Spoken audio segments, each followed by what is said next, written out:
Addunyaa kana irratti dhiironni qeenxidhaan lakkaa'aman miiliyoonni otoo jiranuu maaliif dubartoonni baay'een dhiira fuudhee yookiin immoo dhiira qubeellaa godhate irratti jaalalaan kufu?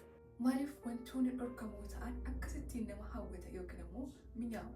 Viidiyoo kana keessatti sababoota gurguddoo xiinsammuun yookiin immoo fiiziyooloojii fi baayoloojiin maaliif akka dubartiin dhiira fuudhee jaalattu mirkaneessee kan isin biraan geenye ta'a. Akkam jirtu kabajamtoota maatii keenya. Egaa mana keenya dhuftanii jennaan simboo ofitti nama harkisu wayiitu jira waan ta'eef bahuun hin danda'amu. Maaliifin akkasittiin meedaan ture? Ni sobe moo? Hin sobne. Kun isiniyyuu ragaadha. Kanaaf warreen maatii keenya hin taane subscribe gochuudhaan maatii keenya ta'a. Hanga xumura sagantaa keenyatti nu wajjin turan affeeraa keenya. Egaa sababoota dubartoonni dhiira fuudhee itti jaalatanii fi ati sammuu haala kana keessa jirta yoo ta'e xumurri jireenyaa kee maal akka ta'e ani akka obboleettii keetitti yaada kan koo fi dhugaawwan saayinsiin mirkanaawwan kanas itti himu ta'a. Ani toon hin jalqabiin duramee isin akkamittiin yaaddu? Maaliif dhiirri fuudhee yookiin immoo dhiirri qubeellaa kaawwate tokko dubartoota birootti irra caalatti bareedetu mul'ata? Dhimma kana irratti saayinsiin meetooskoopiing jedhee waama.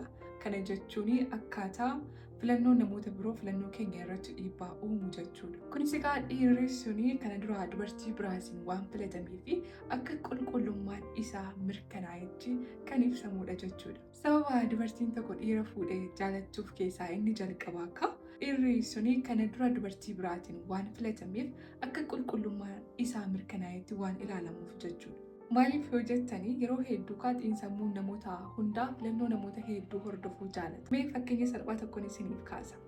Magaalaa tokko keessa hoteela lama jira jennu inni tokko namootaan kan guutame inni kan biraa ammoo duwwaadha haa jennu.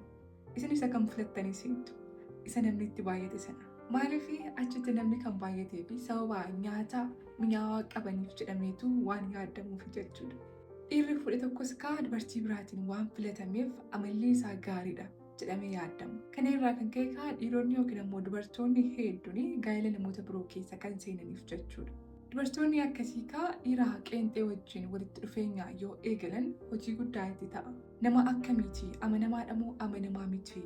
Amala gaarii qabaa? Na kabajaa? Dhugumaan na jaalataa? Itti gaafatamummaa bahachuu ni danda'a? Gaafii jedhu kana hundaaf akka dhuunfaa isaaniitti deebii barbaaduu qabu jechuudha. Garuu dhiira fuudhe tokko wajjin walitti dhufeenya yoo eegaltu dubartiin biraa isa wajjin waggaa 5 yookiin immoo waggaa 10 isa wajjin jiraachuu isaa yoo argitu namni sun nama wajjin jiraachuun danda'amu akka ta'e agarsiisa jechuudha. Kana jechuun maal jechuudha? Meeshaan tokko akkuma waraqaa qulqullinaa yoo qabaate amanamu dhiirri tokkos fuudhuun isaa qulqullummaa isaa mirkaneessa jechuudha. Kanaaf isheen ofii isheetiif deemtee waa'ee isaa qorachuun ishee hin barbaachisu jechuudha. Haati manaa isaa kan dura hojii kana hojjettee jirti waan ta'eef.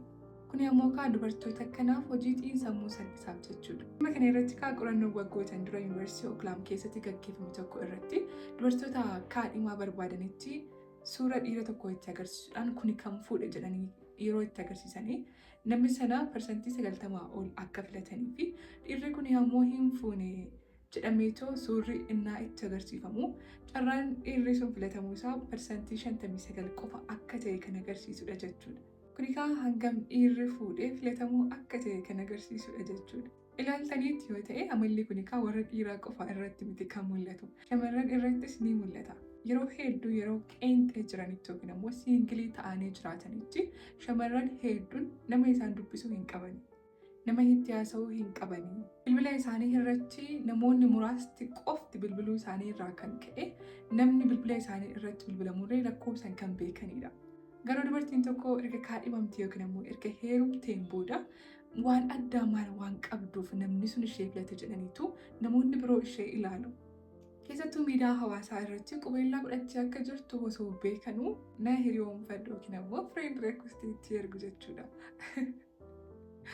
Dubartiin kun dhiironni hedduun jaalalleewwan ishee duraanii ta'an yookiin immoo eksoonni ishee turre kan ishee ilaalanii erga nama biraa wajjin taateen boodadha. Jaalalleewwan ishee durii turre nama biraa waliin ta'uu ishee yeroo argan deebi'anii dhufu jechuudha. Kaadhimamuu ishee yeroo argan duraan bilbila ishee irratti namoonni muraasti yookiin immoo namoonni lakkoofsan beekaman kan bilbilan amma ammoo bilbila ishee irratti namoonni bilbilanuyyuu lakkoofsa hin qabu jechuudha. Gatiin ishee ni dabala.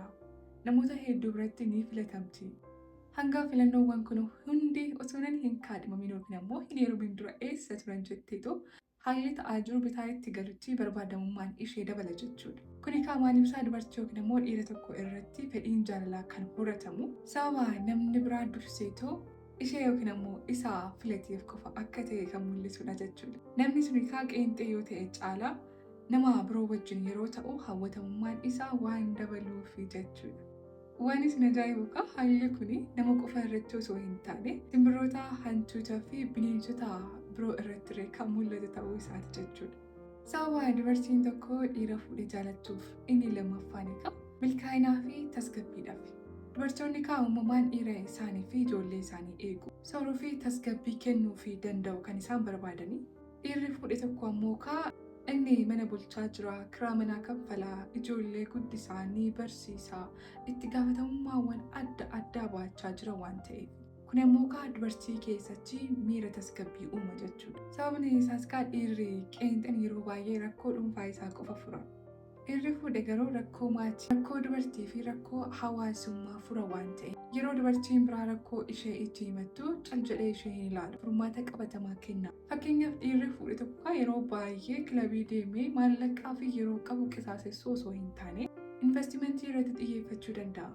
Namni kun nama jabaadha yaada jedhu uuma jechuudha. Laffaan dubartoonni tokko waan dhorkaman argachuun yookiin ammoo kan isaanii taasisuun akka miira addaa isaaniif kennutti ilaalu. Dubartoonni amala akkasii qaban kun waan gaarii dubartiin biraan qabdu fudhachuun akka mo'icha guddaa tokkotti ilaalu. Saayinsiin akka jedhutti yeroo baay'ee waan dhoowwamne tokko raawwachuun sammuu keenya keessatti doopaaminii baay'ee akka gadi lakkisiisudha. Kun ammoo miirri addaa akka namatti dhaga'amu taasisa.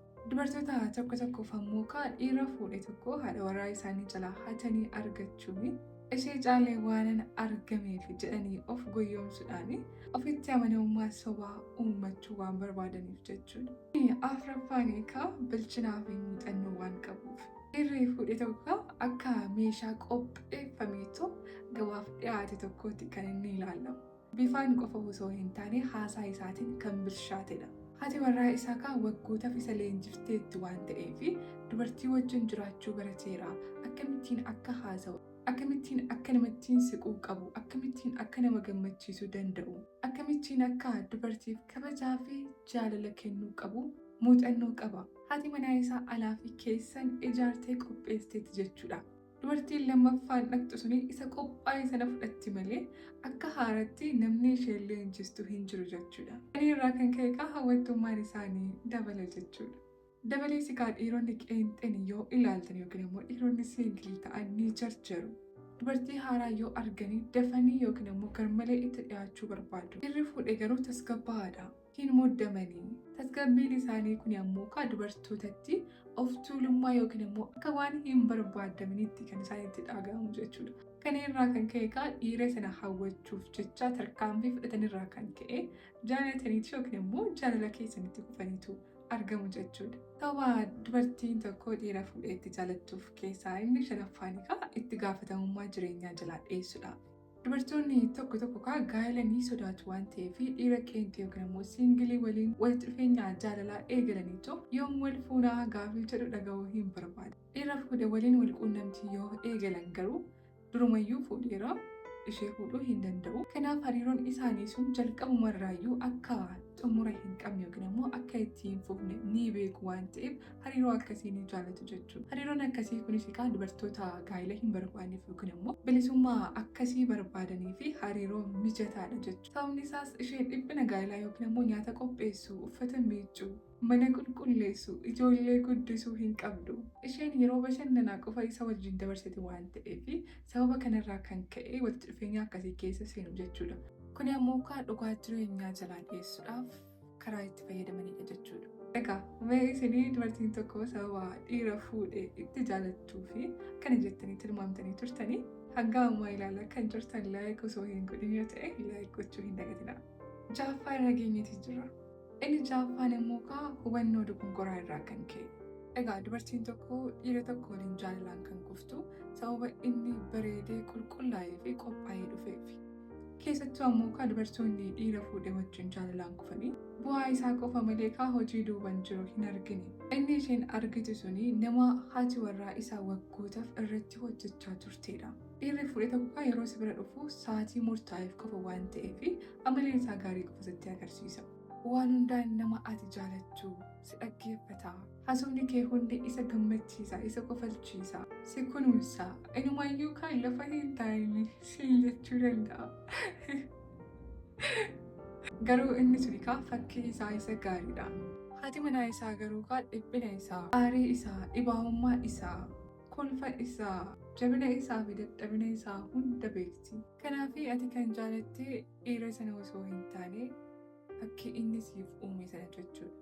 Sababa dubartoonni hedduun dhiira fuudhee itti jaalataniif keessaa inni torbaffaan kakuu sobaati.